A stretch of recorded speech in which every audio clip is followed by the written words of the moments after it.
Қайырлы күн достар, қалдарыңыз қалай? Менің каналыма қош келіпсіздер. Бүгін сіздермен қой етінен жасалынатын қуырдақ тағамымен бөлісетін боламын. Қазақтың ұлттық тағамдарының бірі. Өте дәмді және сочный болып шығады. Әр ас үй егесі өзінше пісіреді. Менің пісіру жолымды қабыл алыңыздар. Қой еті көбіне майлы болғандықтан мен бір ас қасық қана май салып құйдым, сұйық майдан. Және де осы еттерді бірденен сала бердім қызып тұрған табаға. Бұл жерде менде сүбе және де қабырғаның өзі. Етті салғаннан кейін бұрышын және де тұзын өздеріңіздің қалауларыңызша салыңыздар. Кішкене суы шыққанға дейін бетін жауып қоямыз. Қатты отта сәл қайнауы тиіс. Міне, дәл осылай қайнап бастауы тиіс. Жақсылап бір араластырамыз. Одан кейін барып, астын кішкене жай отқа қойыңыздар. Себебі күйіп кетуі мүмкін. Бірден суы тартылып, жай отта жақсылап суы шығуы тиіс еттің өзінің. Міне, жақсылап мен астын үстіне келтіріп жақсылап қозғадым.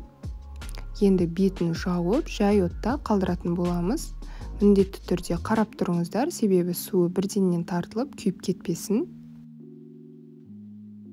Міне, бір 20 минуттың ішінде дәл осылай жақсылап өзінің суы шыққан.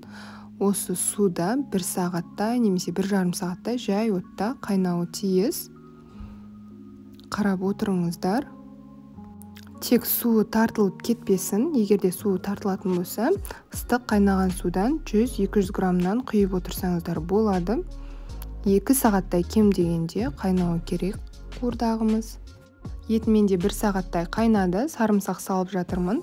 Кішкене 100 граммдай су құйдым бетіне. Міне, дәл осылай барлығын саламыз. Және майдалап туралынған пиязды саламыз бетіне. Бірденнен пиязбен қайнауы тиіс, тағы да 1 сағаттай. Егерде пияздың көп болғанын қаламасаңыздар, бір үлкен пияз қоссаңыздар жеткілікті. Менде бұнда үлкендеу 2 пияз. Бетін жауып, жай отта тағы да қайнауы керек. Міне, пияз жаңағы пиязымыздың барлығы солып қалған, өте жақсы пісіп кетті етпен араласып. Менде пияздың көп болған ұнайды, өте дәмді болады. Енді бірденнен бетіне картоп саламыз. Егерде сіз картопсыз жейтін болсаңыз, салмай қойсаңыз болады. Тек қана 2 сағат қайнатсаңыз жеткілікті. Менде балаларым картопты ұнататын болғандықтан салдым. Және де әбден картоппен жеп үйреніп қалғандықтан қуырдақты. Барлығын салып, бетін жауып, 20 минутқа жай отта қалдыратын боламыз. Осы кезде тұзын көріп алыңыздар. Егерде етте тұз аз болса, осы картоптың бетіне салсаңыздар болады. Менде ет пісіп тұр уже, енді картоп піссе болғаны. Міне, қуырдағымыз пісіп, дайын тұр. Картопы езілмей, өте әдемі болды байқағандарыңыздай. Және де тек қана астында май ғана қалды. Осы кезде барлық қуырдақты түсіріп алсаңыздар болады. Және де мен осы пияздан басқа көкөністердің қосылғанын қаламаймын қуырдаққа. Негізі пияз, ет және картоппен ғана өте дәмді болып шығады. Артық дәмдеуіштің де қажеті жоқ. Осылай жасап көрсеңіздер өте керемет болып шығады. Басқа тағамдарға ұқсамайды көкөніс қосқаннан кейін. Тек қуырдақ болып қалатын болады. Мен қуырдақты осылай жасаймын. Астында комментарийға өздеріңіздің пікірлеріңізді қалдырып кетіңіздер. Қалай жасайтындарыңыз туралы бөлісіп. Өте дәмді және де жұмсақ болып піседі. Бетіне осылай ас көксепсеңіздер болады. Өте әдемі және аппетитный көрінеді.